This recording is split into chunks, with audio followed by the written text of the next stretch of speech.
One of my friends says there's another boy at school saying mean things about me.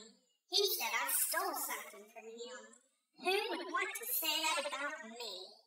I just want to find him and get him in a headlock and give him a noogie. I know that it's not the right way to respond, though. Maybe today's Power Verse can help me know how I should handle this situation. Today's Power Verse is Romans 12:18. Do your best to live at peace with everyone. Oh my, that is the exact opposite of what I wanted to do to him.